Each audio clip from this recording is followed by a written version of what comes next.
People ask me often, how do I get predictability in deer movement? And I can tell you from years of experimenting and working this property, this is what I've figured out. Number one, you got to have some cover. And you can see I've planted a lot of trees around me over here. And then I've got food. I got a small micro food plot over there. I've got larger destination food plots just 80 yards south of me. Over here I've got a series of scrapes that I have actually manipulated, and you'll see there's rubs in here too. So this is my scrape line, kind of a staging area for social activity for bucks. And then we'll walk in here and I'll actually show you my setup and how I get predictability in deer movement. This is a pretty good deer trail where the deer come from basically the food areas, moving in and out of cover.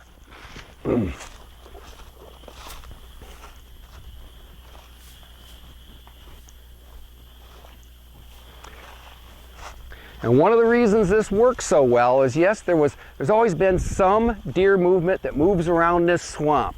But because this was a large, vast area with water another 60 yards away, even if I used my hunting setup over here, sometimes I'd have deer close, other times they'd be 60, 70 yards away. Well, what I did, I came in here a couple of years ago and I hinge cut about 1/4 of an acre of these trees over here, and these are not hinged for bedding, these are hinged for blocking, more of a barrier. A lot of these are low, a lot of treetops right in the core, and my whole idea here was I was either going to have deer too far away that I didn't worry about, or they were going to come right in tight. So what these deer do, either they're coming along the edge of the swamp or coming from the food or coming out of the bedding covers that I've got, it forces these deer to pinch down right through here. And the most wonderful thing is this is about a 15-yard shot from this ladder stand.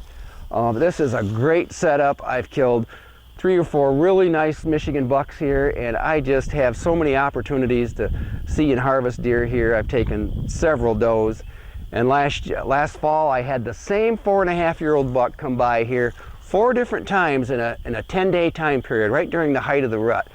And he was a shooter in my book for Michigan, and the reason I didn't take him is he had broken his left antler off.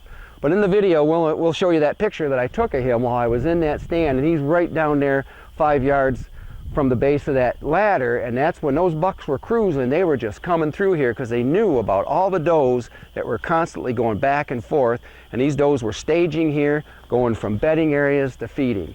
And these are things you can do on your property to get predictability to work in your favor. Sometimes you got to think about the deer, kind of maybe have 1 or 2 seasons when you own your property and observe the deer movement before you move in and do these types of delicate detail work like I did. I'd owned the property for 30 years. It took me that long before I finally decided I'm going to go in here and cut this. And boy, am I glad I did, because it made a huge change in having deer close.